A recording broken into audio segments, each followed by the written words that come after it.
হাজার হাজার কোটি টাকা নতুন করে হাসিনার সাথে মিটিং করেছে। ইলেকশনের আগে বড় বড় ফিগারকে এখানে অ্যাসাসিনেশন করা হবে, গুপ্ত হত্যা করা হবে। পুরো এখানে ভারতীয় আধিপত্যবাদ এখানে সব থেকে বেশি অ্যাক্টিভ আছে। এখানে আওয়ামী লীগের হাজার হাজার কোটি টাকা, তার সচিবরা, তার পুলিশরা, তার পান্ডারা সব রয়ে গেছে। আর্মির মধ্যে একটা বড় অংশ রয়ে গেছে, কোনো সংস্কার করা হয় নাই।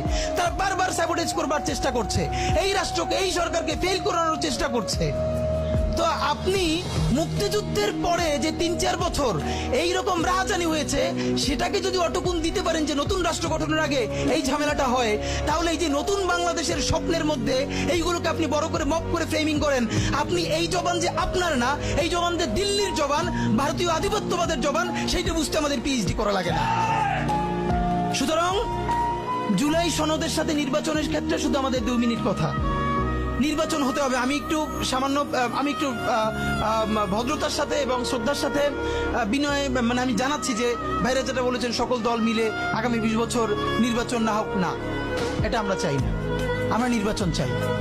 মানুষ গত 16 বছরে ভোট দিতে পারে না। মানুষ আনন্দ নিয়া শীতের সকালে বাচ্চা কাচ্চাকে কুয়াশার মধ্যে লাইন দিয়ে দাঁড়াই থাকবে, ভোট দিবে। আমরা সেই বাংলাদেশ দেখতে চাই। আমরা নির্বাচন চাই, নির্বাচন হতেই হবে।